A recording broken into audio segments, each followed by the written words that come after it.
ditemukan di Quran surah ke-9 At-Taubah di ayat yang ke-18. Innama ya'muru masajidallahi.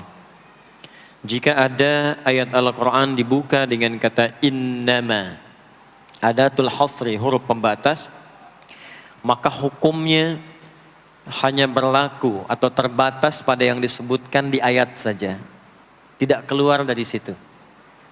Saya beri contoh bandingan dulu. Zakat itu dikeluarkan dan disalurkan hanya untuk 8 golongan. Tidak boleh keluar dari 8 golongan itu. Kenapa tidak boleh di luar 8 golongan itu? Karena ayat pengeluaran zakat dibuka dengan kata innama. Quran surah 9 At-Taubah di ayat ke-60. Innamas sadaqatu. Zakat itu hanya boleh dikeluarkan untuk golongan berikut. Jadi di luar golongan itu tidak menerima zakat. Nanti ada skema lain seperti infak, sedekah umum dan sebagainya. Ayat pemakmur masjid dibuka dengan kata innama, memberikan kesan bahwa tidak setiap orang memiliki satu kecenderungan, satu nikmat, satu keinginan untuk berkontribusi memakmurkan masjid. Di dalam bidang apapun, program atau tahapan apapun. Ada yang bertugas mengelola, ada yang bertugas untuk membangun, ada yang bertugas mensupport kegiatan, ada yang bertugas untuk bisa berkontribusi di aspek-aspek lainnya. Nah, semua itu kata Allah adalah kalangan terbatas. Jadi kalau Allah sudah berikan satu spesialisasi tersendiri dan dinilai oleh Allah sebagai golongan yang spesial, maka manfaatkan status itu sebelum nanti bertukar atau selesai tugasnya dan kembali kepada Allah insyaallah dalam kemuliaan. Man amana billahi wal yaumil akhir. Man amana billahi wal yaumil akhir. Orang-orang yang diberi kesempatan memakmurkan masjid itu, kata Allah, harus menyatukan dulu visinya sebelum membuat program. Jadi sebelum membuat program di masjid, satukan dulu visinya. Visinya untuk mendapatkan ridha Allah. Proyeknya akhirat, untuk membawa bekal pulang saat akan dihisab. Jika semua kepentingannya lillah, semua karena Allah, maka apa yang kemudian Allah tunjukkan, orang-orang itu akan jadi istimewa di hadapan Allah, lalu mulai membuat program dari kenikmatan salat yang khusyuk, wa aqamas salat, pengelolaan harta yang bisa bermaslahat atau kepentingan-kepentingan agama dan sosial, wa ataz zakah, walam yakhsha illallah, dan semua fokusnya karena Allah, fa'asa ulaika ayyakunu minal muhtadin, maka orang-orang yang beraktivitas demikian insyaallah akan digolongkan pada golongan orang-orang yang mendapatkan kemuliaan dan petunjuk dari Allah Subhanahu wa taala. Semoga kita semua termasuk dari bagian ayat yang disebutkan tadi. Bapak Ibu sekalian, tadi banyak disampaikan tentang kemuliaan dan kegiatan waktu subuh. Sampai ada program pejuang subuh. Mudah-mudahan nanti selanjutnya ada pejuang zuhur. Setelah itu pejuang asar. Setelah itu pejuang maghrib. Lalu disempurnakan dengan pejuang isya. Ada apa di waktu subuh? Apa perbandingannya dengan waktu-waktu yang lainnya? Mengapa sebagian nama yang disematkan di dalam ibadah di waktu-waktu itu justru tidak sama dengan nama waktunya, tapi disebutkan dengan nama-nama yang berbeda. Zuhur kenapa dengan zuhur tidak nahar? Asar kenapa disebut asar tidak masa? Subuh kenapa disebut subuh dan ada dua nama dengan fajar? Ya, kenapa namanya dua? Itu yang coba kita hadirkan di pertemuan kajian kali ini.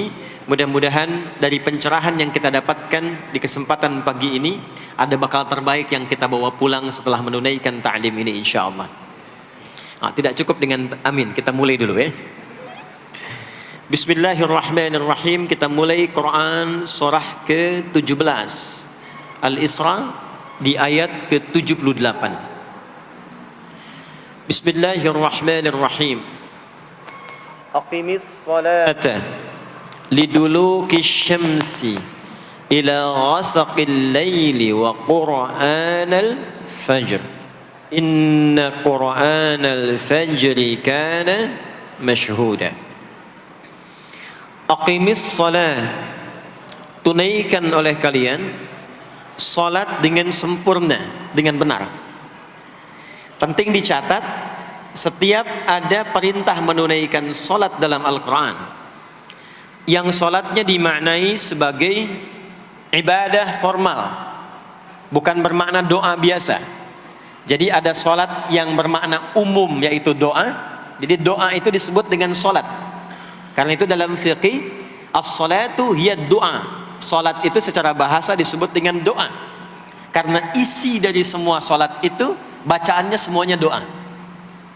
Tapi kalau ada salat yang dimaksudkan ibadah yang kita tunaikan, dimulai dengan takbir, berniat kita, ditutup dengan salam, maka salat yang dimaksudkan ini itu seringkali di Quran kalimatnya dibuka dengan derivasi kata aqama yuqimu. Kalimat salat pertama di Quran Al-Baqarah ayat 3. Alladzina yu'minuna bil ghaibi wa yuqimunas shalah. Al-Baqarah ayat ke-43. Wa aqimus shalah wa atuz zakah. Selalu menggunakan aqama, yuqimu, yuqimuna, aqimi dan seterusnya. Termasuk di Quran surah ke-17 Al-Isra ayat 78. Aqimis salata, menggunakan kata aqim. Apa itu aqim?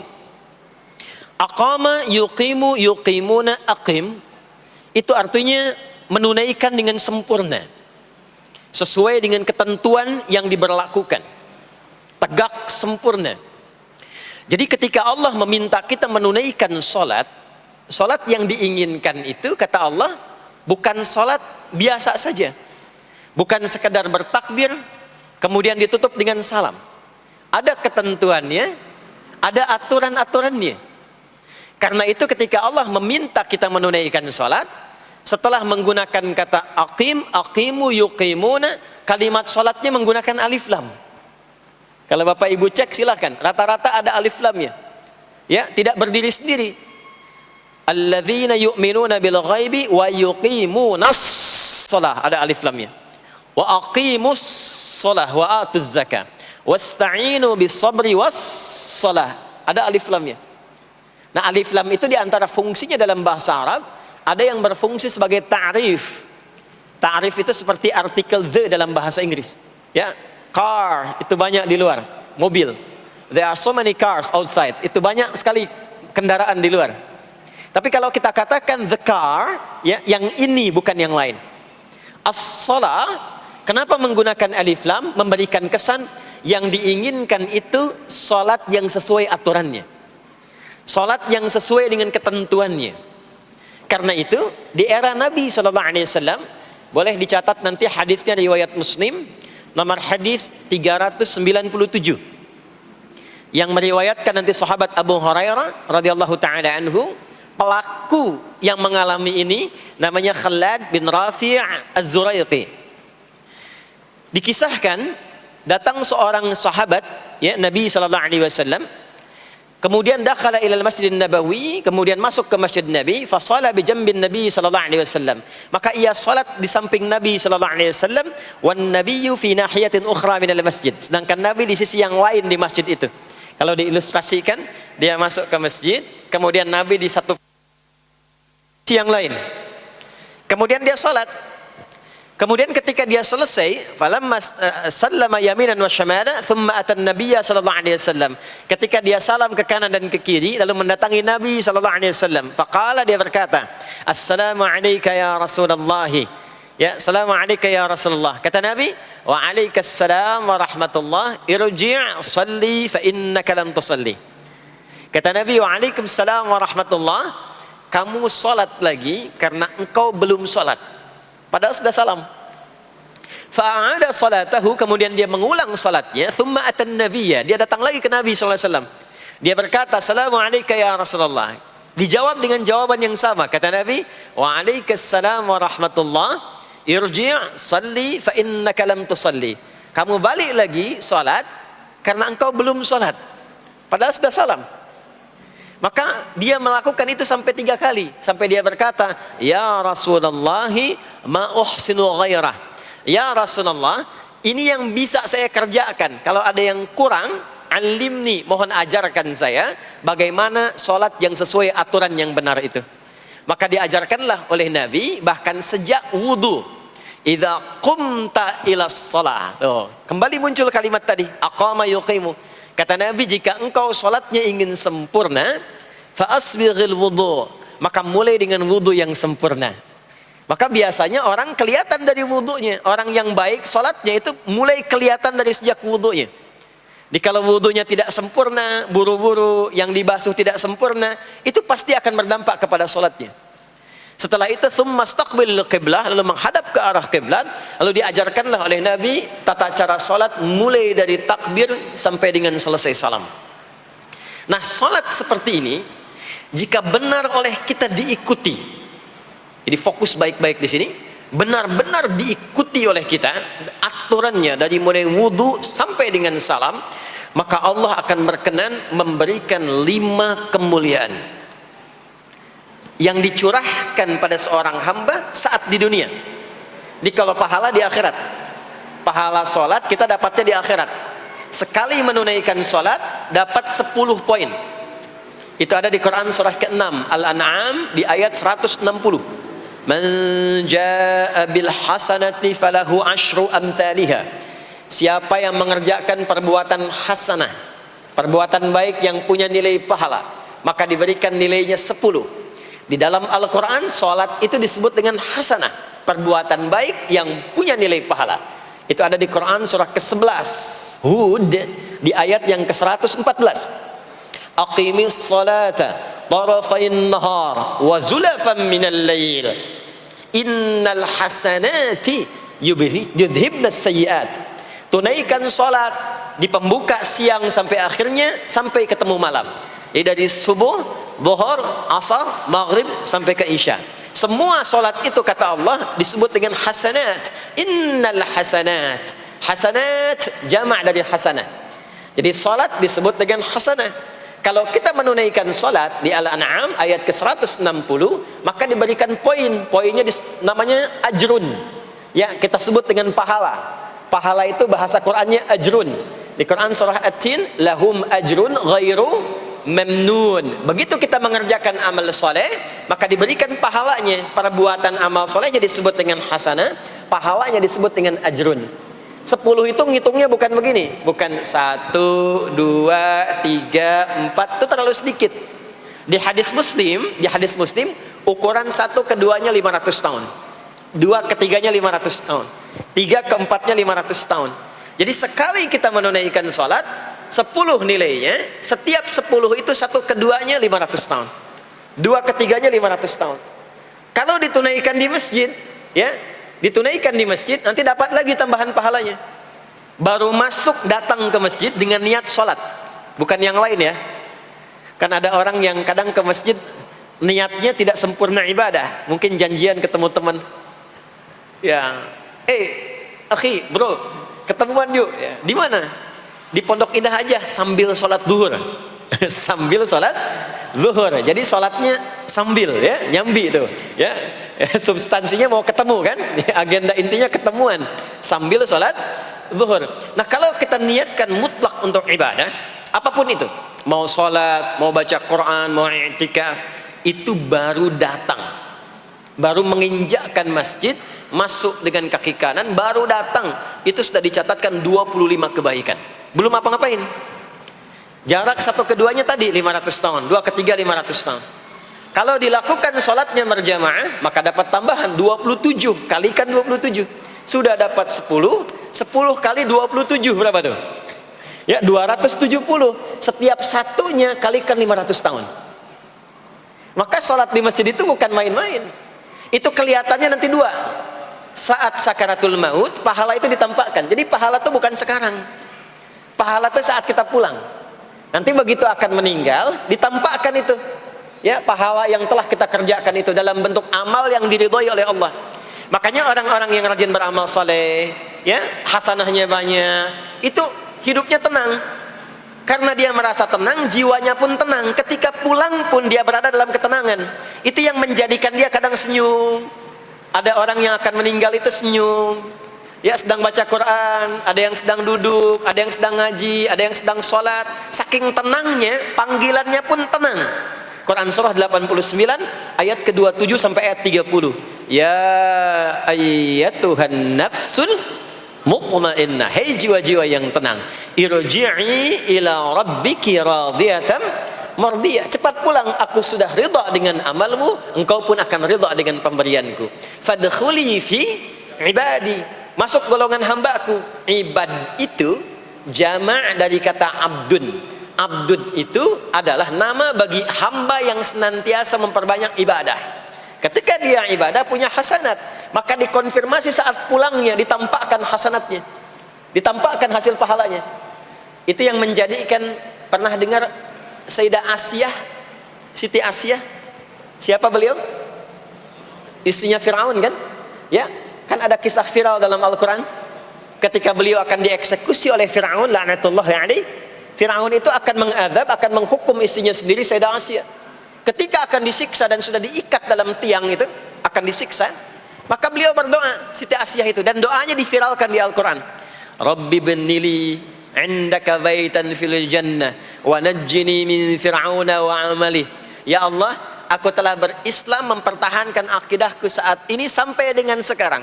Maka mohon ya Allah, berikan kepadaku anugerah di surga nanti, bangunkan satu istana di surga, dan selamatkan aku dari buruknya siksa Fir'aun, sehingga menjadi tanda bagi orang-orang yang akan beriman, bahwa beriman itu menyenangkan. Maka apa yang terjadi? Saat sakaratul maut itu ditampakkanlah oleh Allah istana di surganya, maka dia tersenyum. Dalam senyum itu Fir'aun kan gak ada imannya, jadi gak ada koneksinya. Maka mulai menghardik, kata Fir'aun, ini perempuan mau dieksekusi kok malah senyum. Dia nggak tahu kalau dalam keadaan itu surganya sedang ditampakkan, istananya ditampakkan. Maka meninggallah beliau dalam keadaan sedang menatap istana surganya, ya, dan berhasil wafat dalam husnul khatimah. Dan Fir'aun tidak mencelakai, tidak menghukum, tidak menyiksa beliau itu kecuali dalam keadaan sudah wafat, ya, ini tak terasa lagi. Itulah orang-orang yang saleh, orang-orang yang punya banyak hasanah, ditampakkan sakaratul mautnya, lalu dihisab, nanti baru dikonfirmasi. Maka sekarang diberitakan sebagai ilmal yaqin, saat sakaratul maut diperlihatkan sebagai ainal yaqin, saat masuk nanti ke surga dirasakan sebagai haqqul yaqin.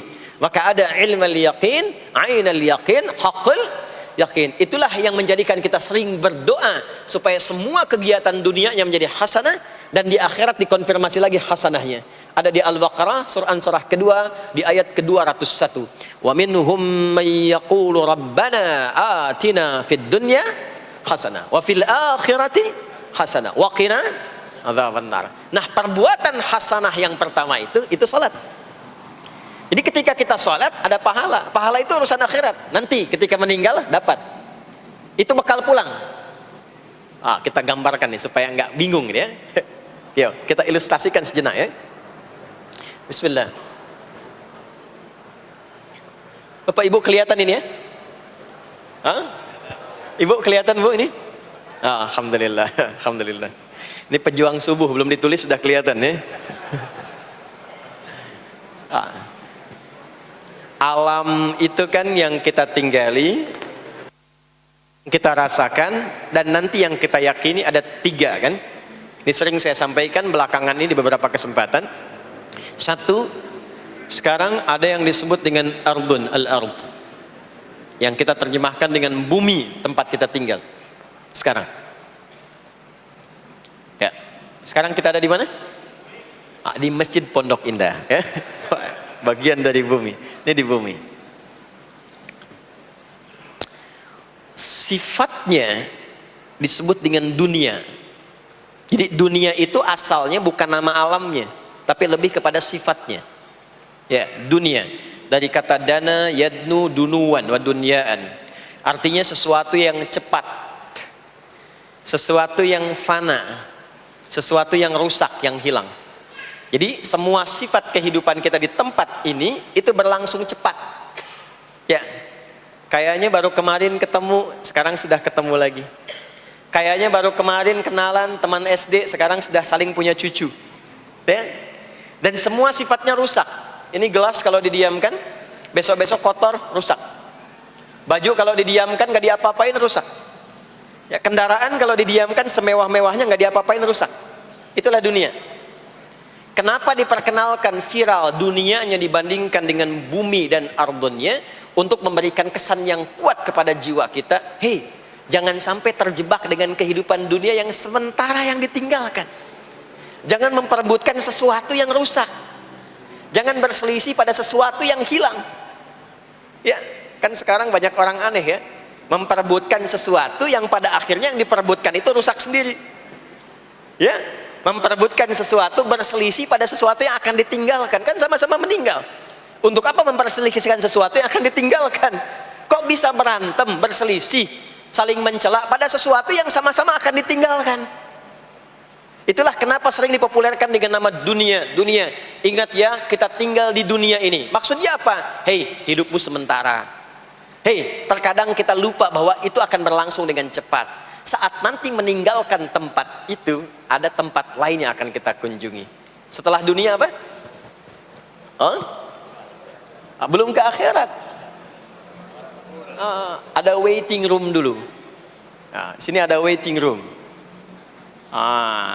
Tempat nunggu sementara sebelum nanti ke alam yang ketiga. Namanya disebut dengan kubur. Afala ya'lamu idza bu'thira ma fil kubur. Surah apa itu? Surah Al-Adiyat, surah ke-100 di ayat yang ke-9. Namanya kubur. Sifatnya disebut dengan barzakh. Ya, alamnya barzakh. Bainahuma barzakhul la yabghiyan. Barzakh itu pemisah. Bukan alam yang sesungguhnya berkehidupan, bukan. Sementara aja pemisah dari alam yang lain. Jadi sekat yang tak nampak sekatnya, tapi memisahkan dua yang berbeda, itu disebut barzakh. Bapak Ibu, kalau kita pernah lihat di lautan, atau orang diving menyelam ke laut, atau kita lihat misalnya suka ada program di YouTube ya tentang lautan itu, kan air yang tembus ke laut itu dari mana-mana, kan dari sungai menyatu. Pernah lihat ada bagian lautan tertentu yang nggak nyambung tuh arusnya antara kanan dengan kirinya. Ikan yang di sini nggak bisa tembus ke sini, begitu ke sini balik lagi, sini balik lagi. Nah itu barzakh namanya. Barzakh pemisahnya, nggak kelihatan tapi memisahkan dua bagian yang tidak menyatu.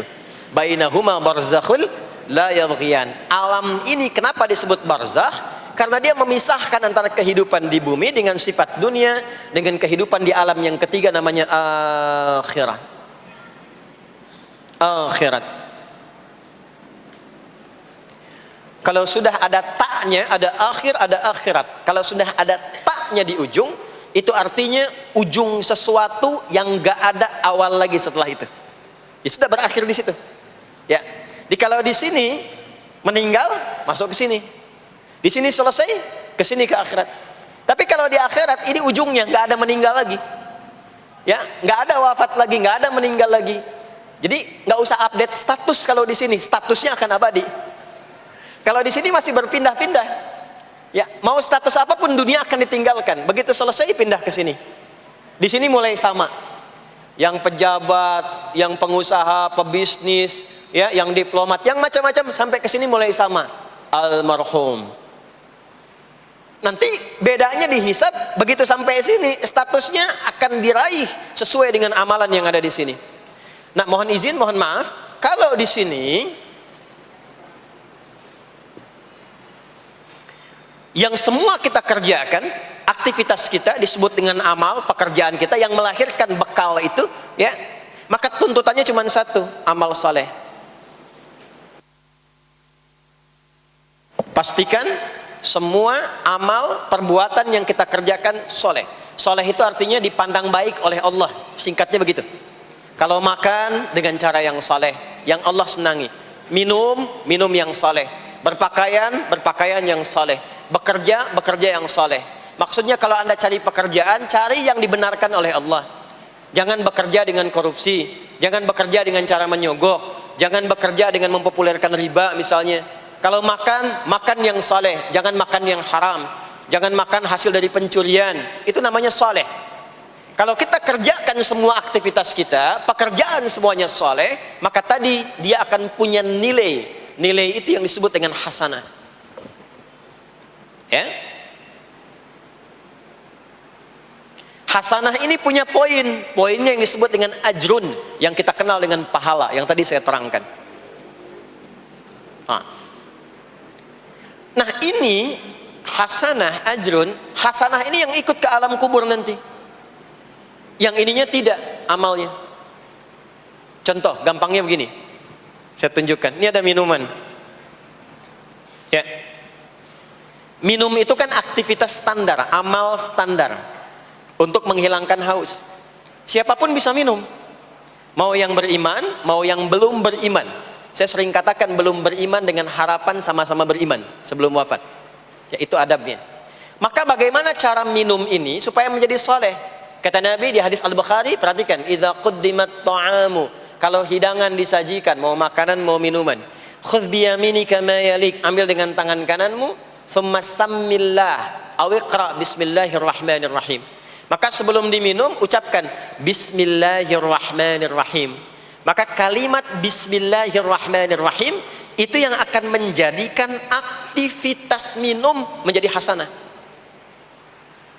Dituliskanlah pahalanya, namanya ajrun. Minumannya itu selesai, itu masalah dunia.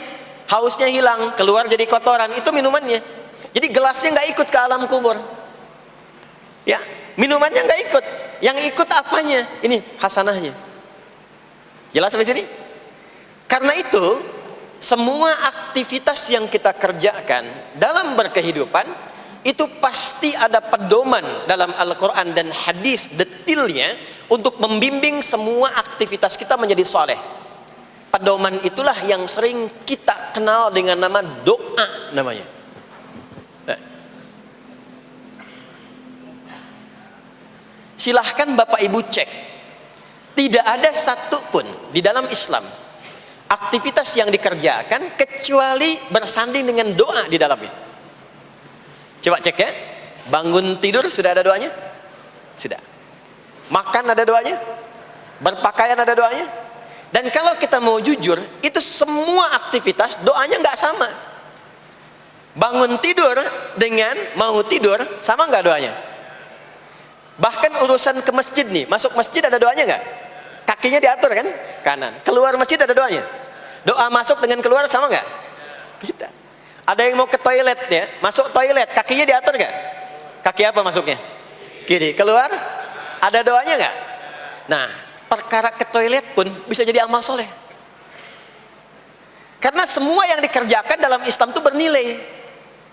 Allah itu ingin mendidik kita, jangan sampai melakukan sesuatu yang tidak ada manfaatnya.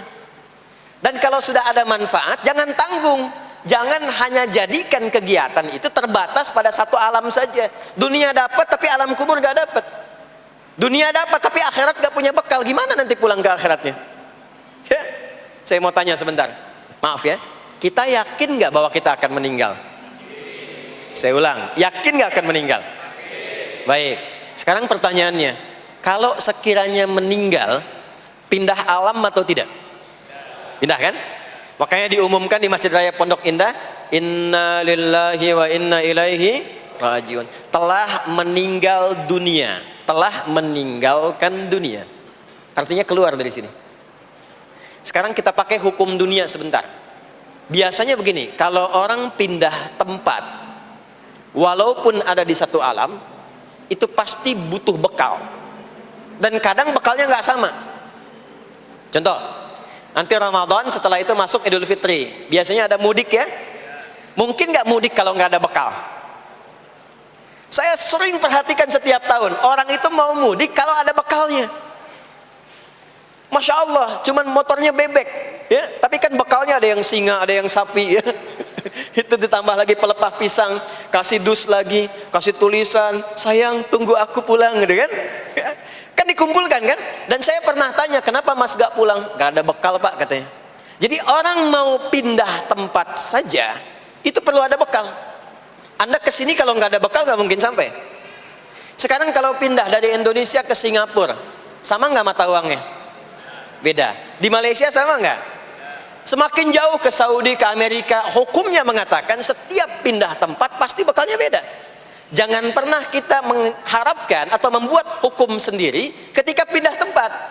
Jadi sesama dunia saja tempatnya, bekalnya sudah beda. Sekarang Anda menginginkan pindah alam dari dunia ke kuburan, bekalnya pengen sama, mustahil.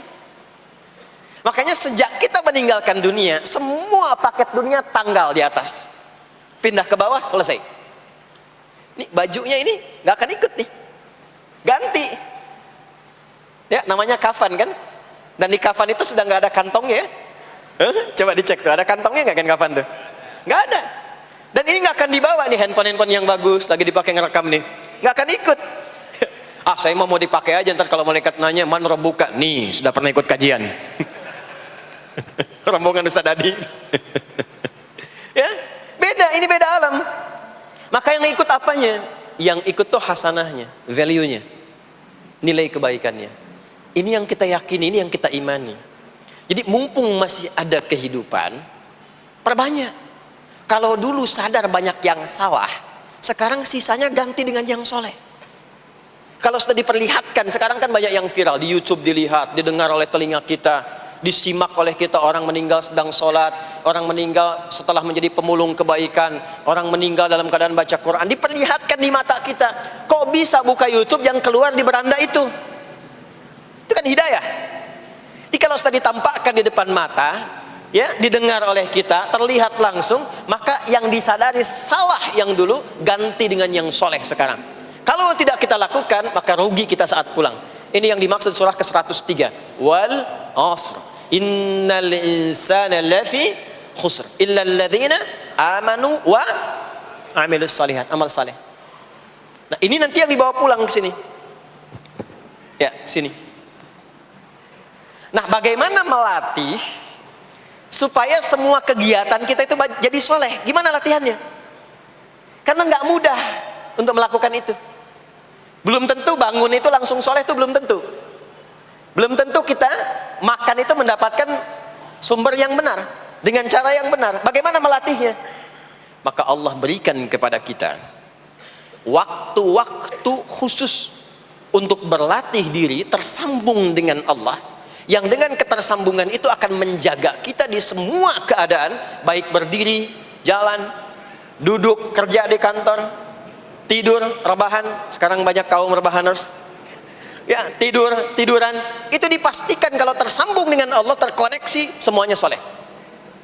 Karena kalau ingat, ya, saya duduk ingat Allah. Kalau ingat di pekerjaan ingat Allah, mustahil kita bisa menuliskan sesuatu yang Allah tidak sukai. Tambahin nolnya, ya, bikin paraf, tanda tangan pada proyek yang tidak benar, mustahil. Karena ketika sedang tanda tangan ingat Allah. Ya. Nah, dalam bahasa Arab, sesuatu yang tersambung dengan kuat sehingga selalu menempel dan sulit terpisahkan, itu bahasa Arabnya disebut dengan silah. Dari wasala yasilu silah. Ibadah yang melatih kita untuk terus tersambung sehingga ingat pada Allah di setiap keadaan, yang dengan ingat itu menjadikan otomatis amal perbuatan kita ingin dipastikan diridhoi dan disukai oleh Allah, sehingga berubah menjadi soleh. Ibadah yang melatih kita untuk mendapatkan itu disebut dengan sholat namanya.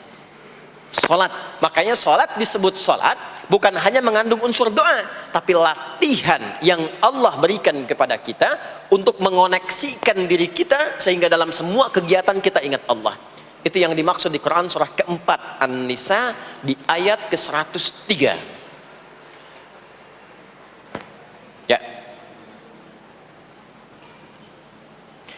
Fa'idha qadaitumus salata, maka jika anda telah tuntas mengerjakan salat, fadhkurullah.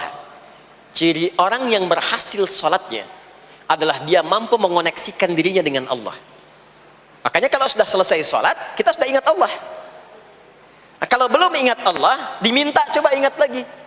Selesai salat, jangan buru-buru meninggalkan tempat kita salat. Ingat dulu, sambungkan dulu, sehingga saat keluar dari tempat kita salat sudah ingat Allah. Bahasa Arabnya mengingat Allah itu disebut dengan zikir, zikrullah. Karena itu salat disebut dengan zikir. Buka Quran surah ke-20 Thaha ayat ke-14. Saya nggak akan keluar dari Quran hadis sehingga nggak bisa didebat. Nggak bisa didebat. Anda nggak bisa debat karena ini bukan pikiran, karena ini Quran dan hadis. Quran surah ke-20 Thaha ayat ke-14. Innani anallahu la ilaha illa ana fa'budni wa aqimis salata lidzikri. Salat disebut dengan zikir. Zikir itu artinya ingat. Makanya tadi saya katakan di awal, sholat itu melatih kita supaya ingat Allah. Karena itu ketika kita salam, Assalamualaikum warahmatullahi wabarakatuh, Assalamualaikum warahmatullahi wabarakatuh, belum ingat kita kepada Allah, maka diminta zikir pasca sholat. Setelah sholat ada zikir kan? Dan zikir pertamanya apa? Hadis Muslim, Astaghfirullah, Astaghfirullah, Astaghfirullah. Itu yang paling singkat. Kalau mau agak panjang, Astaghfirullahaladzim, alladzi la ilaha illa huwal hayyul qayyum wa atubu ilaih. Kenapa istighfar? Karena kita memohon ampun kepada Allah kalau dalam sholat tadi belum nyambung sama Allah. Karena ada orang yang saat sholat bukan ingat Allah, dia masih ingat dunia. Padahal dari sejak awal sholat sudah diminta buang urusan dunia ke belakang. Makanya kita bertakbir, itu ada kitabnya. Asrarus shalah, nadharat fi ma'anis shalah. Ketika Anda mulai bertakbir, takbir begini, Allahu Akbar. Kenapa mengangkat tangan gini salah satunya? Di antara maknanya, buang urusan dunia ke belakang. Pasrahkan dirimu kepada Allah. Kalau sholatnya ingin khusyuk, jangan bawa urusan dunia ke dalam sholat. Buang. Yang menjadikan seseorang kurang khusyuk begitu takbir, dunia masih dibawa. Lisannya berucap Allahu Akbar, tapi pikirannya motor hu akbar, mobil hu akbar, ya kan? Status tuh belum diupdate hu akbar, ya, miss call belum dibalas hu akbar. Itu bermasalah. Sehingga mudah dikerjai setan. Ada setan namanya khanzab di Sunan Abu Daud. Saat seseorang mulai bertakbir, kata Nabi, fayaqulu syaitanu, di situ setan mulai beraksi. Sebelum takbir kita dibikin fokus. Anda silahkan praktekkan. Kalau mau sholat rasanya fokus. Tapi mulai bertakbir Allahu Akbar, setan mulai beraksi, kata Nabi. Udhkur kata, udhkur kata. Ingat ini, ingat itu. Hatta la yash'ural musalli kamrak'atan yusalli. Sampai ada orang sholat yang tidak sadar berapa rakaat sedang menunaikan sholatnya. Subuh berapa rakaat tadi? 2 diucapkan, tapi ketika dipraktekkan ada yang 3. Ada yang 1. Ya, ada yang begitu. Ada, tapi di hati saya gitu ya. Nah ini, makanya setelah kita sholat, salam, assalamualaikum, assalamualaikum, itu kita mencoba menyempurnakan dengan apa? Istighfar dulu. Kalau tadi ada yang belum tersambung. Setelah itu apa? Kita sambungkan. Allahumma antas salam, subhanallah, alhamdulillah, Allahu Akbar. Makanya dilatih 33 kali. Sekali belum nyambung, 2 kali. 2 kali belum nyambung, 3 kali. 3 kali belum ingat, 4 kali. Masa iya sih sampai 33 kali belum ingat juga? Bapak nama siapa? Joni. Siapa Pak? Joni. Siapa Pak? Joni. Siapa Pak? Apa enggak dengar saya Joni? Itu baru 3 kali. Ini kita 33 kali menyebutkan subhanallah. Masa enggak nyambung juga? Alhamdulillah 33 kali. Masa enggak syukur juga? Dilatih. Kalau sudah terkoneksi, inilah dia. Fadhkurullaha qiyama. Bangun dari sholat, bangkit. Selesai sholat, mau kerja, mau kemanapun, ingat Allah. Jadi nggak ada istilahnya keluar masjid tertukar sendal, tuh nggak ada. Ada di sini yang tertukar sendal? Banyak. Insya Allah tidak ya. Kalau ingat Allah tuh nggak mungkin tertukar. Jadi begitu Anda akan menggunakan, yang punya orang lain sadar tuh. Astagfirullah, Allah mengawasi, bukan punya saya walaupun mirip. Ya, walaupun mirip. Ya, pakai yang punya kita akan diarahkan. Tapi kalau nggak ingat ada yang mengawasi, nggak ingat ada yang lihat, nggak ingat akan dihisab. Mana yang tadi? Oh, ini dia, masya Allah, lupa saya. Pakai masya Allah lah gitu. Dia pakai yang paling bagus tuh. Pulang dia, padahal dia ke masjid tuh nggak pakai sendal. Pekerjaan juga begitu, nggak akan sembarangan ngambil yang bukan haknya. Kerjakan proyek yang tidak benar. Demi Allah, kalau di Indonesia ini mestinya benar semua sholatnya, makmur. Wah, para polisi itu tenang tugasnya gitu. Ya, tentara juga nyaman. Di pekerjaan tuh nggak usah ada CCTV. Ya. Nggak usah ada e-tilang, nggak usah ada kamera di jalan, kan? Ini karena kenapa? Latihannya nggak maksimal. Ini pentingnya sholat itu. Jadi semua menjadi amal soleh. Semua jadi amal soleh. Begitu ingat Allah, maka berdiri ingat Allah, jalan ingat Allah, duduk ingat Allah, berbaring pun ingat Allah. Kalau sudah ingat Allah, pasti disebut nama Allah. Ini yang dimaksud hadis Nabi. Qala Rasulullah sallallahu alaihi wasallam, kullu amrin dhi balin la yubda'u fihi bi bismillahirrahmanirrahim fahuwa abtar. Setiap perbuatan yang baik yang dibenarkan oleh hati setiap hamba, lalu diikutkan bismillahirrahmanirrahim. Enggak mungkin orang nyebut bismillahirrahmanirrahim kalau enggak ingat Allah. Minum, bismillahirrahmanirrahim. Makan, bismillahirrahmanirrahim. Bekerja, bismillahirrahmanirrahim. itu ketika dikerjakan langsung jadi hasanah. 10 poin. Ada pahalanya. Dan jangan dianggap ringan ya. Ini kalimat ringan tapi menentukan saat pulang, saat meninggal nanti. Nah, kalau nggak disebutkan bismillahirrahmanirrahim atau tidak bacakan doa yang menyertainya, maka jadi dunia saja, solehnya hilang, tinggal amalnya. Dibalasnya di dunia, akhiratnya nggak ada. Itu yang dimaksud Quran surah ke-25 Al-Furqan ayat 23. Wa qadimna ila ma 'amilu min 'amalin faj'alnahu haba'an manthura. Kalau ada orang berbuat baik di dunia tapi tidak disertakan niat akhirat, kami balas dunianya. Anda kerja belasan tahun, puluhan tahun untuk dunia aja, dapat gaji, dapat benefit, dapat penghargaan. Ada yang juara, ada yang dapat bintang, champion, ya, ada yang promosi jabatan, tapi niatnya untuk dunia. Allah adil, kata Allah, kerja keras dia untuk dunia, saya balas dengan balasan dunia.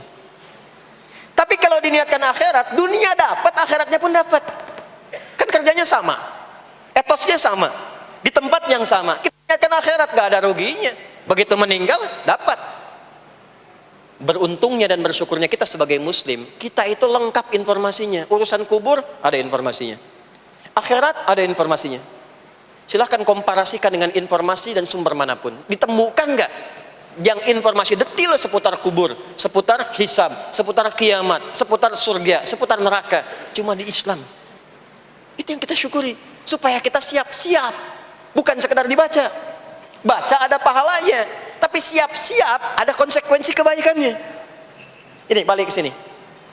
Karena itu saya katakan dari awal, pertama Bapak Ibu sekalian, sholat itu menjadi ibadah paling pokok karena dia akan mengantarkan kita pada konektivitas yang kuat dengan Allah Subhanahu wa taala. Ini poinnya. Kalau sudah nyambung dengan Allah, bukan cuma jadi amal soleh. Orang-orang yang tersambung dengan Allah di semua aktivitas kehidupannya, maka akan mendapat jaminan langsung dari Allah Subhanahu wa taala yang memudahkan semua urusan hidupnya.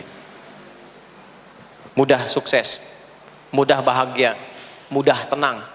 Semua kemudahan yang kita raih dalam konteks kebahagiaan, ketenangan, kesuksesan itu kalau digabungkan semua maknanya, berubah katanya menjadi falah. Apa namanya? Falah. Falah itu bahagia, sukses, nyaman. Kalau dibuka kamus English Arabic misalnya, falah itu bahasa Inggrisnya success and happiness. Bukan cuma bahagia, bahagia dan sukses. Bukan cuma sukses, karena ada orang sukses belum tentu bahagia. Saya sering tanya yang ini nih, dan biasanya para ibu yang juara menjawabnya itu. Ya, pilih mana? Kaya tapi gelisah, atau miskin tapi tenang? Miskin tapi tenang. Sukses tapi gelisah, ya, atau miskin tapi tenang? Sukses tapi tenang, ya. Sukses dan bahagia. Nah, sukses dan bahagia itu bahasa Arabnya falah. Ini poinnya. Falah. Nah, sekarang coba kita dengar baik-baik. Cek telinganya masih ada nggak tuh? Cek telinga masih ada nggak?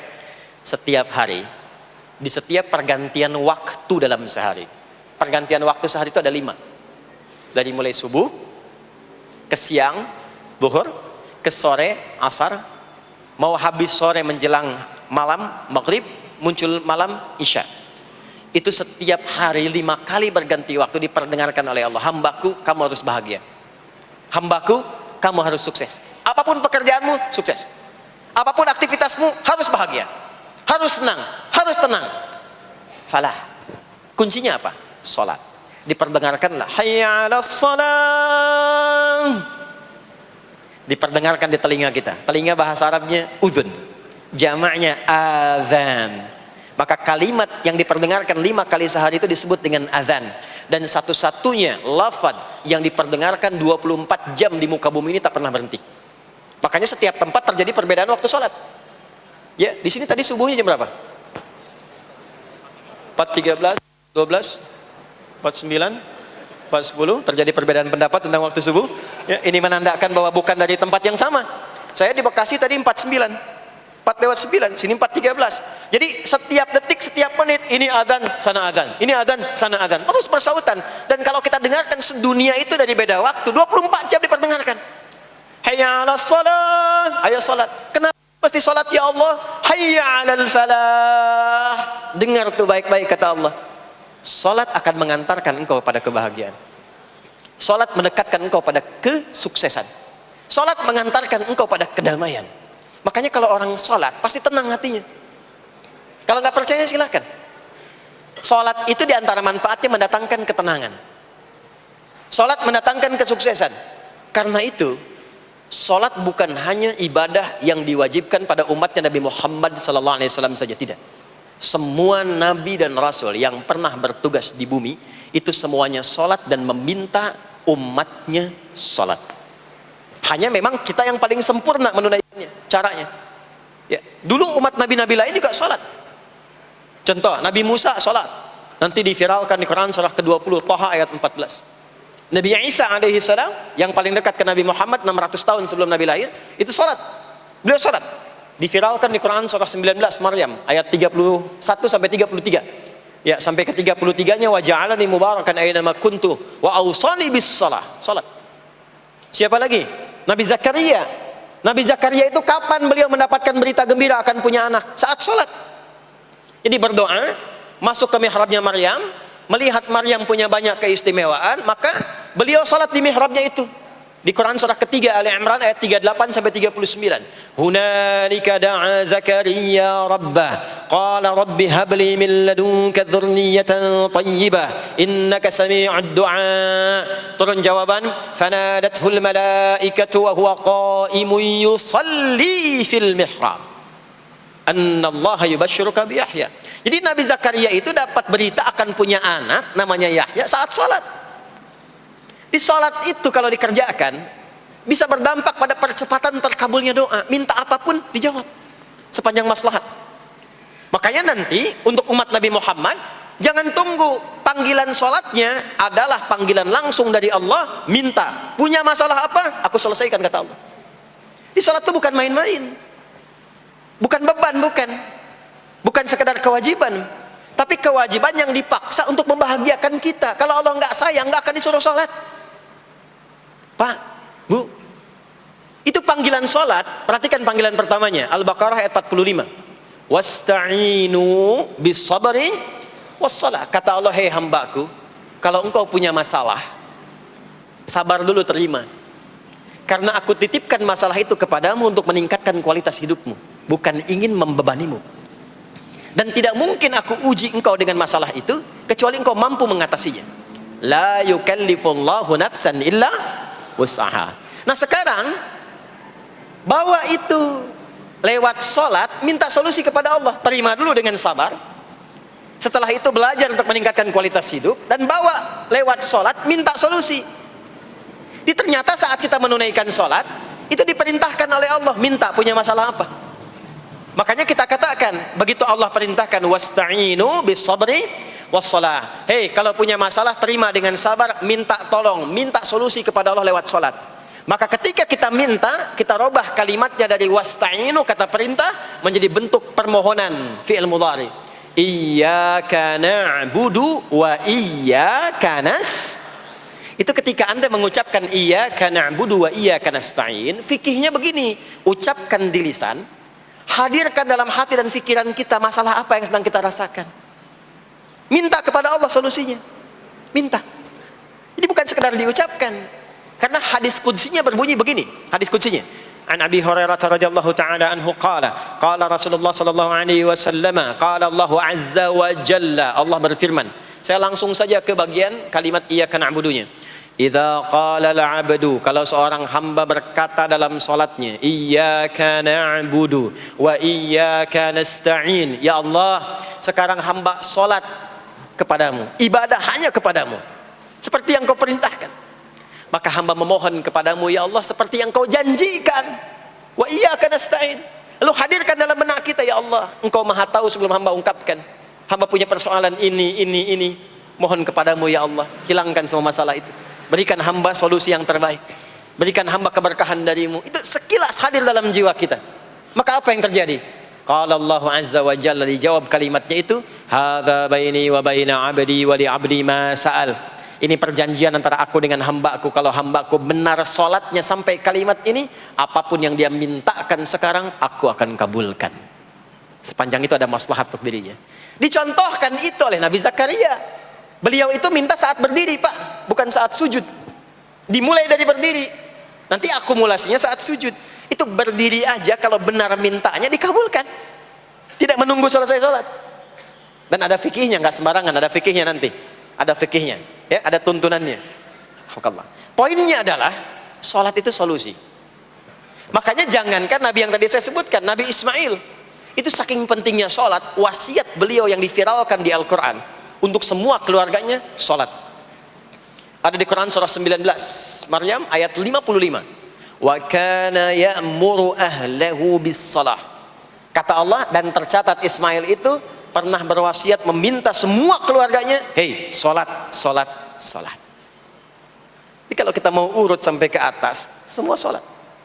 Muhammad sallallahu alaihi wasallam bin Abdullah bin Abdul Muttalib bin Hashim bin Abdul Manaf bin Qusay bin Murrah bin Kilab bin Ka'ab bin Ghalib bin Fihr bin Malik bin Nadar bin Kinana bin Khuzaimah bin Mudrikah bin Ilyas bin Nizar bin Mudar bin Ma'ad bin Adnan bin Addi bin Adri bin Muqawwam bin Nahur bin Tarikh bin Ya'rub bin Yasjub bin Nabit bin Ismail alaihi salam bin Ibrahim alaihi salam bin Azar atau bin Nahur bin Abir bin Kinan bin Arfakhshad bin Sam bin Nuh alaihi salam bin Mikhlail Batusyalah bin Kinan bin Anwas bin Thith bin Adam alaihi salam.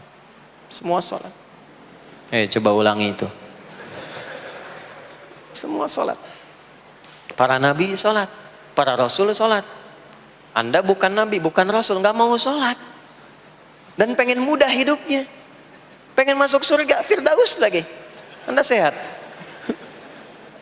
Jadi ini pentingnya sholat itu bukan cuma kewajiban, tapi diwajibkan, dipaksa dengan wajib itu supaya bahagia, supaya falah. Makanya kalau ada panggilan azan, cara memahaminya ini falah. Oh, ini solusi saya di sini nih, kebahagiaan saya ada di sini, kesuksesan saya ada di sini. Ya, makanya ketika dipanggil oleh muadzin, hayya 'alas shalah, labbaik, siap saya. Di sini. Ini poinnya. Nah, saya sambungkan kembali, ya. Ketika seseorang dilatih lewat salat dan sudah mulai tersambung dengan Allah Subhanahu wa taala, maksudnya ingat Allah, tertatalah semua aktivitasnya. Maka berubahlah lewat salat ini, lewat latihan ini, semua kegiatannya berubah, didorong menjadi amal soleh. Karena itu setiap orang yang sholatnya benar, yang pertama dianugerahkan oleh Allah kepada orang sholat itu bukan dunia, bukan dunia, tapi perubahan perilakunya menjadi lebih baik.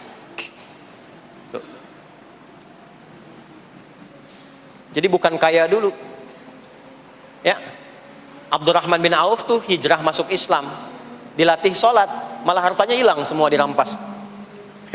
Tapi setelah itu jadi apa? Jadi orang paling kaya, ya. Abu Bakar As-Siddiq, Utsman bin Affan, Umar bin Khattab pertama kali masuk Islam kan latihannya sholat. Apakah langsung kaya? Jadi pemimpin? Jadi diplomat? Amr bin As bisa ekspedisi dari Afrika Utara sampai ke Syam? Tidak. Yang diberikan apa? Perubahan perilaku dulu. Dihilangkan sifat-sifat buruknya, dijaga dengan kemuliaan. Jadi dua sumber yang menjadikan manusia itu buruk dalam nafsunya, itu ada dua. Di nafsu itu nanti punya dorongan untuk mengarahkan kepada yang buruk, namanya fujur. Lawannya nanti takwa. Lawannya takwa. Di Quran surah Asy-Syams surah 91 ayat 7 sampai 10, wa nafsin wa ma sawwaha fa alhamaha fujuraha wa taqwaha. Nah, fujur itu nanti yang membisikkan, mengarahkan kepada hal-hal yang negatif. Itu yang ditunggangi oleh setan. Setan memberikan waswas itu ke nafsu, ke fujurnya. Alladzi yuwaswisu fi sudur. Di dalam sudur ada qalbu, di dalam qalbu ada nafas, di dalam nafas ada fujur. Fujur itu yang digoda. Maka keluarlah kemudian dua hal. Yang pertama ada yang disebut dengan fahsya. Fahsya itu dorongan dari syahwat untuk berbuat yang menyimpang.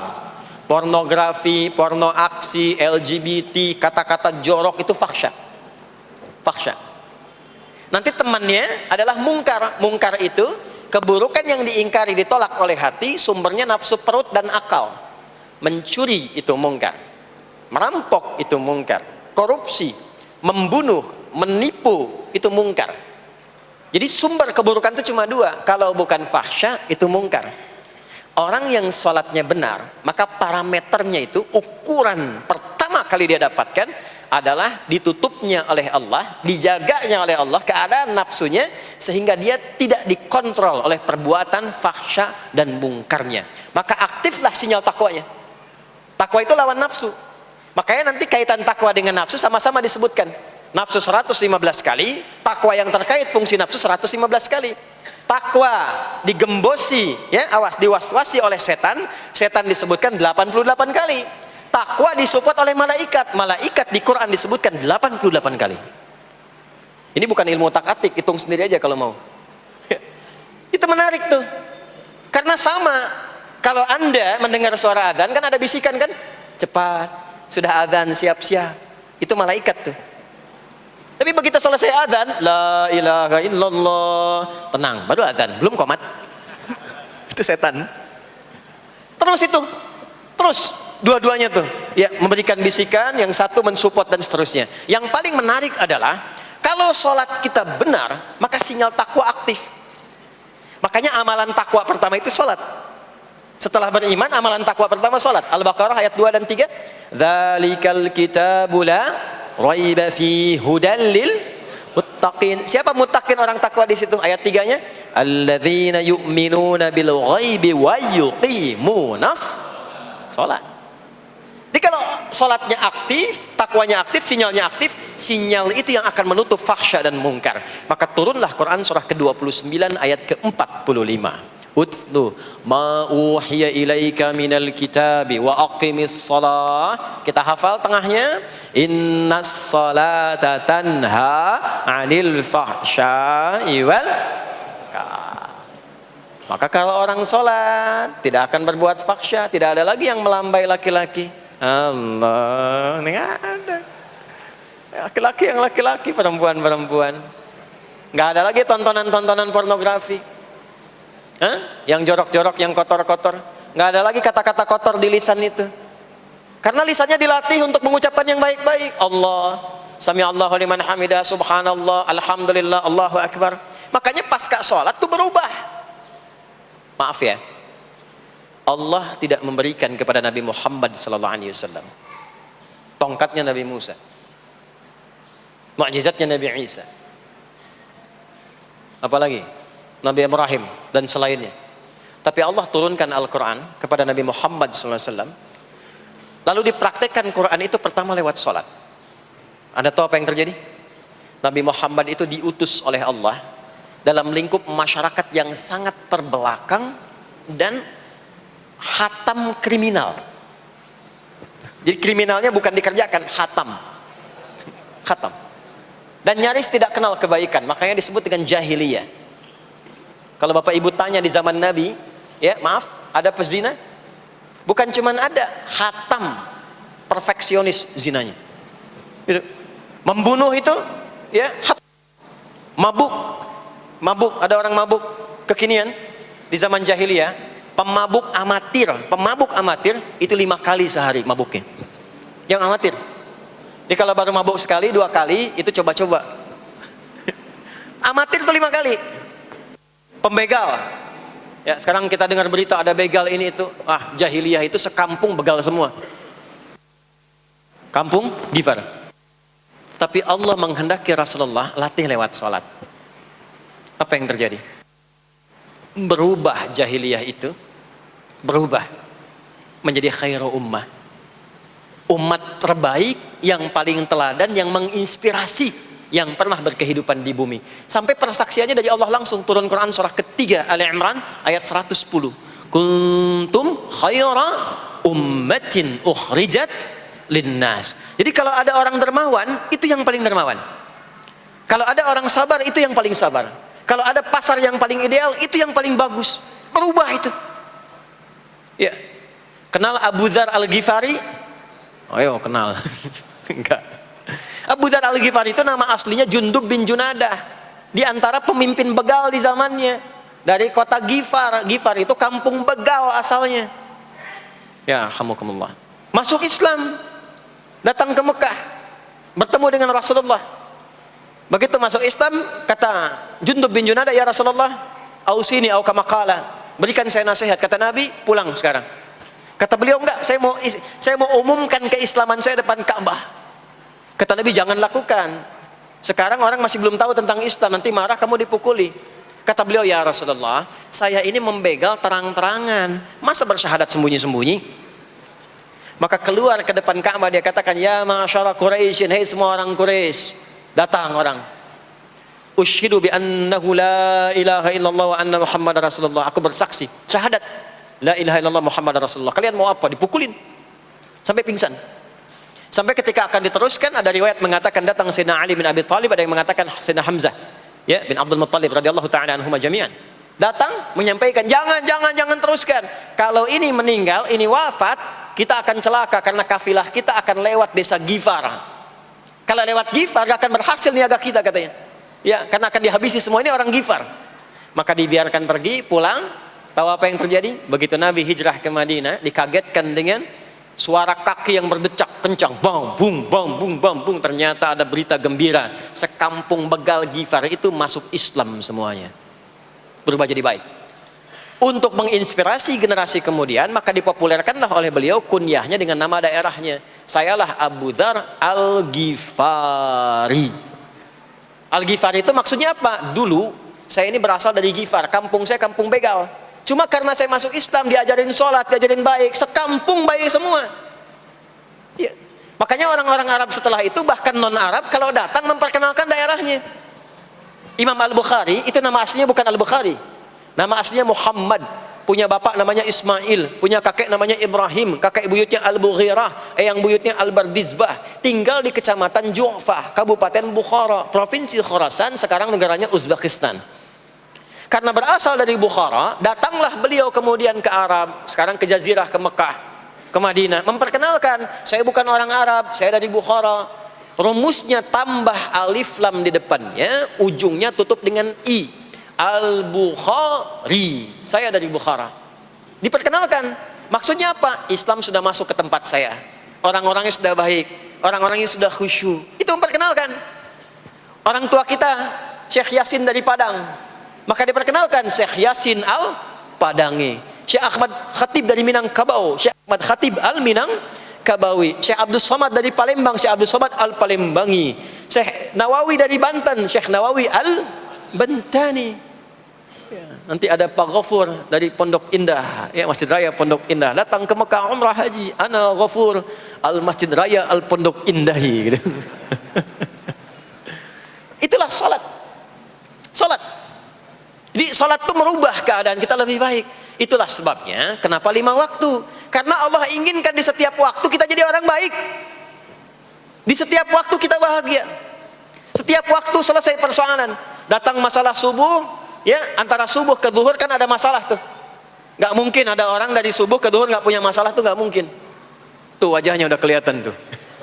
Ya, makanya kita datang, ya, menghadap kepada Allah, minta diselesaikan, minta diberikan taufik, sujud kita, diberikanlah solusi.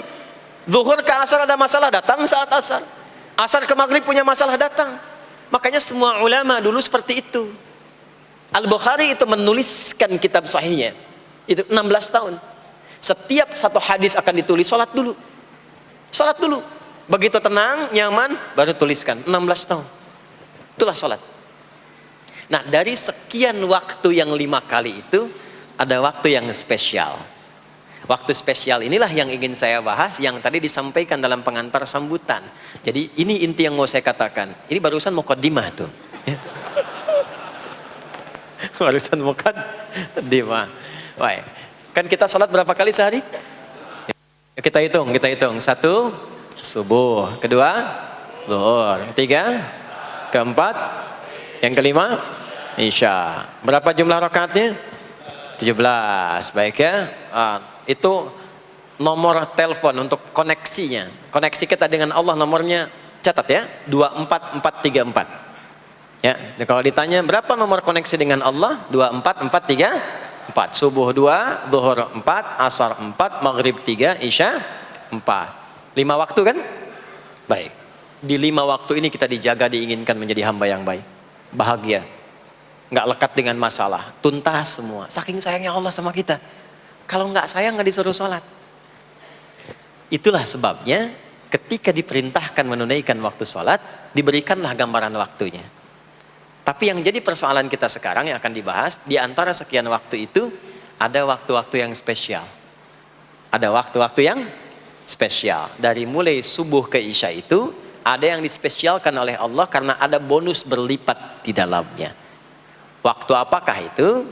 Mari kita bacakan dulu mulai dengan Quran surah kedua ayat 238. Paling kanan sebelah atas di mushaf standar. A'udzubillahi minasyaitonirrajim. Bismillahirrahmanirrahim. Mohon izin saya agak lambatkan sedikit ritmenya karena ini inti yang mau kita bahas. Tadi muqaddimah makanya saya percepat ya. Hafizu 'alas salawati was salatil wusta wa qumu lillahi qanitin. Hafizu. Kalau Bapak Ibu lihat mushaf terjemah, diterjemahkannya dengan jagalah. Jagalah itu ihfadhu, hafidha yahfadh. Tapi kalau ada alif setelah ha, hafidhu, itu berarti fi'il madhinya, past tense-nya, akar kata kerjanya hafadha, yuhafidhu. Alifnya mufa'alah, bermakna saling.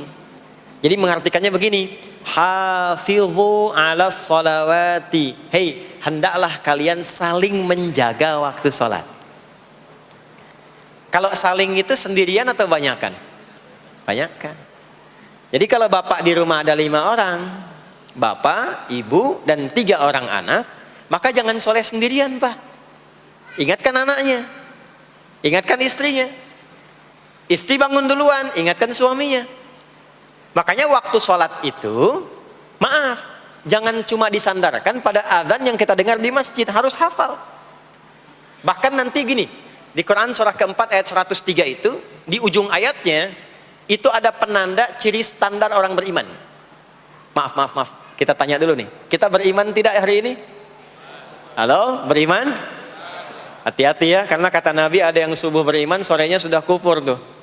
Ya, yusbihu mu'mina wa yumsi kafira. Hati-hati ya.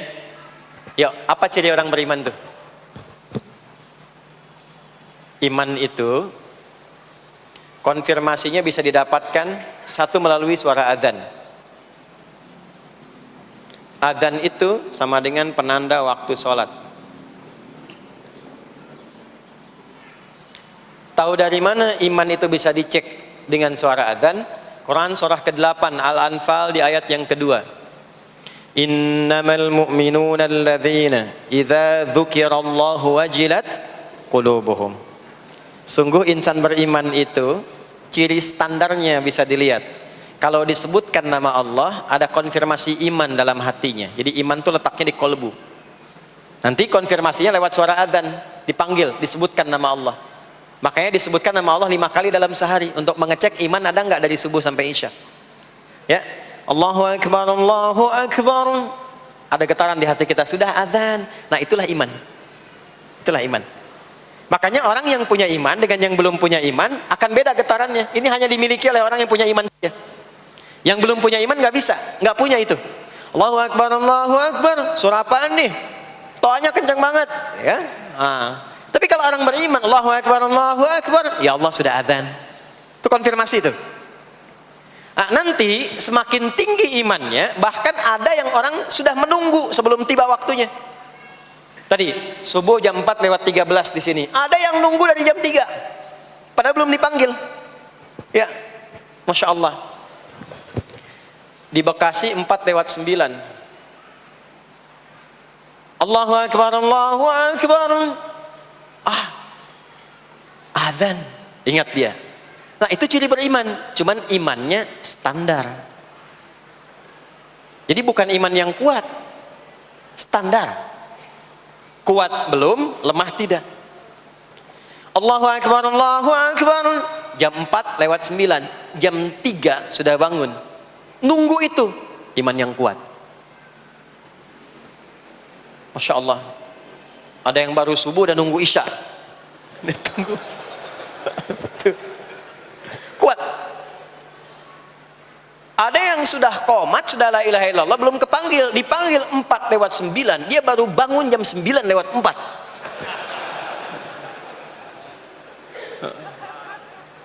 Tuh. Nah, ini iman lemah di bawah. Ciri standar, karena dipanggil ingat, maka ciri standar orang beriman itu tahu waktu sholat. Harus tahu Pak, Bu, itu standarnya. Itu ada di Quran surah keempat, di akhir ayat 103. Inna sholata kanat 'alal mu'minina kitaban mawquta. Kalau pakai terjemah balaghah itu bunyinya begini, sungguh orang beriman itu pasti tahu waktu sholat. Nah, jadi kalau ditanya jam berapa zuhur nanti belum bisa kita jawab dengan sempurna, itu artinya apa? Imannya belum naik itu ke level standar, belum menguat. Ya, ini poinnya. Nah, nanti kapan waktu sholat itu tiba? Kalau ada yang belum ingat, jangan dibiarkan tidak ingat. Makanya kata Al-Quran, saling menjaga ya waktu sholat itu. Jangan sampai di keluargamu, ada temanmu, kolegamu, bahkan tetanggamu itu nggak tahu waktu sholat. Bahkan nggak sholat, itu bahaya. Kalau memang sayang sama anak, ingatkan. Sayang istri dengan suami, ingatkan. Tanda istri beriman yang cinta dengan suaminya, tanda pertamanya ketika mengingatkan suaminya pada semua hal yang disukai oleh Allah. Begitu sebaliknya. Maka kata Al-Quran, hafidhu, saling menjaga waktu sholat. Disebutkan di situ alas sholawat, bentuknya begini. Tulisannya alif, lam, waw, alif, ta maftuha begini. Alas, begini tulisannya. Karena nanti ada yang begini, as-salat, ada yang begini. Biar saja, nggak usah. Ada yang begini, ta marbutah. Seperti Al-Baqarah ayat 3, alladzina yu'minuna bil ghaibi wa yuqimunas shalah. Begini tulisannya. Ada yang begini, as-salat pakai alif, ta, begini. Tapi di Al-Baqarah ayat 238 tulisannya begini, alas sholawati, taknya terbuka. Secara singkat begini, secara singkat. Kalau tulisannya begini, maka yang dimaksud sholat fardu. Yang dimaksud sholat apa? Sholat fardu. Sholat fardu itu ada berapa? 5 waktu. Maka kata Allah, hei, saling jaga ya. Waktu sholat yang fardu itu yang 5 waktu. Di antara yang 5 itu ada yang spesial. Was-sholatil wusta, waktu yang pertengahan, tengah-tengah di antara 5 waktu itu. Yuk kita tuliskan dulu sebentar. Sholat, ada sholat apa saja? Subuh, kemudian zuhur, kemudian asar, kemudian nggak cukup, ambil ke sini, maghrib, kemudian isya. Subuh, zuhur, asar, pindah sini, maghrib, isya. Lihat rumusnya.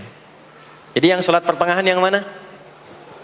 Jangan lihat tulisannya itu, ya, karena subuh di tengah-tengah disebutnya subuh ya. Sholat pertengahan yang mana? Asar apa subuh? Subuh apa asar? Apa dalilnya? Kita pakai dalil. Nah, sholat pertengahan itu disebutkan oleh Nabi itu ada 2. Ada subuh dan asar. Qala Rasulullah sallallahu alaihi wasallam yata'aqabuna fiikum malaikatul laili wa malaikatun nahari fi salatil asri wa fi salatil fajri. Berebut semua malaikat yang bertugas di siang dan malam, berebut membersamai kita. Kalau berebut itu artinya kalau ada yang berdoa diaminkan, kalau ada yang mohon ampun diistighfarkan oleh malaikat. Jadi malaikatnya minta kepada Allah, ya Allah ampuni si fulan, ya Allah ampuni si fulan, ya Allah si fulan, dan seterusnya sampai selesai. Itu khusus di salat asar dan salat subuh. Sampai kemudian thumma yas'aduna ila sama. Kemudian mereka, para malaikat itu kembali bertugas masing-masing, lalu Allah mengonfirmasi kepada mereka untuk menunjukkan kebenaran tugas malaikat yang tidak bermaksiat. Allah Maha tahu tentang hambanya, Maha tahu. Tapi Allah ingin menunjukkan kepada kita apa yang benar dari lisan malaikat itu, yang nggak pernah berdusta. Ya, maka Allah bertanya kepada malaikat, bagaimana keadaan hambaku ketika engkau tinggalkan? Maka disampaikan oleh malaikat itu, ya Allah, aku meninggalkan hambamu si fulan, dia sedang menunaikan ibadah, dia sedang sholat kepadamu, dan khusyuk berdoa, dan seterusnya. Maka apa jawabannya? Saksikanlah, ketika malaikat menyampaikan sedang ibadah, maka turun bonus dari Allah untuk mengampuni dosa si hamba itu. Itulah manfaatnya waktu pertengahan. Waktunya disebutkan di hadis ini asar dan subuh. Antara asar dan subuh itu masih ada yang unggul. Ada yang istimewa lagi. Apa yang istimewa? Antara asar dan subuh yang istimewa terletak di subuhnya. Jadi dari 5 waktu ini, yang pertengahan asar dan subuh, karena amal di bawah ditunjukkan untuk mendapatkan penilaian langsung dari Allah seketika dan memberikan jawaban dari apa yang kita inginkan, asar dan subuh. Tapi dibandingkan asar dengan subuh, bila keduanya dibandingkan, dua-duanya mulia. Maka subuh punya kemuliaan yang tidak dimiliki oleh asar. Ya, makanya nanti asar bisa bertemu dengan zuhur, masih ada jama, masih ada qasar. Maghrib ketemu isya, masih ada jama, ada qasar. Ya, tapi subuh nggak bisa di jama, nggak bisa di qasar. Ya. Makanya subuh letaknya jauh, ke isya jauh, ke zuhur jauh. Ya, saya mau jamaah, ya jama antara isya dengan subuh biar nanti bangunnya sekalian gitu, nggak bisa. Ya, maghrib masih bisa dijama dengan isya, isya di qasar dari 4 jadi 2. Maghrib gak bisa dikosor karena 3 gak mungkin jadi 1,5. Ya, zuhur udah 2, masa mau dikurangin lagi? Subuh udah 2, gak mungkin dikurangi lagi. Maka dari itu subuh menyendiri sendiri. Nah, ada apa kemuliaan di subuh itu? Maka turunlah Quran surah ke-17 ayat 78 yang tadi saya bacakan di awal. Aqimis salata liduluki syamsi ila ghasaqil lail. Sampai sini zuhur sampai isya. Dulu kisyamsi tergelincir matahari itu zuhur. Sampai ghasaqil lail tiba malam itu isya. Lalu ditutup ujungnya wa qur'anal fajr. Khusus untuk subuh itu ditambahkan selain salat ada bahasa Quran di Quran sendiri. Khusus untuk subuh redaksinya ditambahkan dengan Quran. Apa itu Quran? Halo, apa itu Quran? Kalau tidak tahu cepat katakan wallahu a'lam. Apa itu Quran? Wallahu a'lam. Ada Quran, ada Al-Quran. Ada Quran, ada Al-Quran. Kalau yang disebut Al-Quran itu mutlak firman Allah. Dari mulai Al-Fatihah sampai An-Nas. Ini yang terdapat di dalam mushaf ini, di 2 jilid ini. Ya, itu Al-Quran. Kalau disebutkan Quran tanpa alif lam, maka yang dimaksudkan bacaan secara umum. Apakah itu Al-Quran, doa, istighfar, semua bacaan itu Quran. Kemuliaan sholat subuh itu dimulai sejak waktu fajar, matahari mulai keluar sinarnya untuk membelah gelapnya malam, itu sinarnya disebut dengan fajar. Nanti subuhnya saya terangkan di akhir. Sinarnya dibelah, membelah kegelapan malam, fajar shadiq. Maka pada saat itu bukan hanya sholatnya yang punya keistimewaan seperti sholat asar tadi, tapi semua bacaannya langsung dijawab seketika oleh Allah Subhanahu wa ta'ala. Dipersaksikan oleh seluruh malaikat dan dijawab langsung oleh Allah Subhanahu wa ta'ala. Jadi kalau Anda berdoa, maaf, doanya lebih cepat terkabul kalau dipanjatkan dengan cara yang benar dan khusyuk. Kalau Anda istighfar, langsung dijawab. Kalau kita baca Quran, pahala langsung dituliskan berlipat. Itulah kemuliaan waktu fajar. Jadi Allah sendiri yang menyampaikan, bukan cuma sholat yang penting, semua bacaannya itu langsung didengar, langsung direspon, langsung dipersaksikan. Karena itu ada anjuran bahkan dari Al-Quran, dan ini dikerjakan oleh semua sahabat. Saking pentingnya sholat subuh itu, waktu fajar itu, bahkan mereka bangun dan menunggu sebelum tiba fajar. Maka disitulah muncul kemudian tahajud. Maka muncullah kemudian istighfar sebelum waktu subuh. Ya, ada amalan. Ini saya mau kasih rahasia ya. Tapi tolong jaga, ini antara kita saja di sini. Ya. Rahasia. Ada waktu sebelum subuh. Cuman 15 sampai 20 menit kurang lebih. Ingat ya. Kalau dikonversi sekitar 15 sampai 20 menit waktunya. Namanya waktu sahar. Sahar. Jamaknya ashar. Jamak itu karena setiap hari oleh Allah dikasih itu. Sahar. Jamaknya ashar. Rahasianya di mana? Bapak Ibu, ini waktu yang paling cepat untuk terkabulnya doa. Anda mau minta apa saja, hadisnya qudsi. Ibadi, kata Allah, hambaku, siapapun yang bermohon sekarang aku kabulkan, yang minta aku berikan. Wa man istaghfara li ghafartu lah. Siapa yang minta ampunan, istighfar, aku ampuni dia sekarang juga. Baik. Bapak Ibu begini, saya tanya nih, kalau ditawarkan minta apa saja diberi, ya, terus minta ampun juga diampuni, pilih mana? Minta apa saja diberi, mau minta apa saja, atau mau minta ampunan istighfar, pilih mana?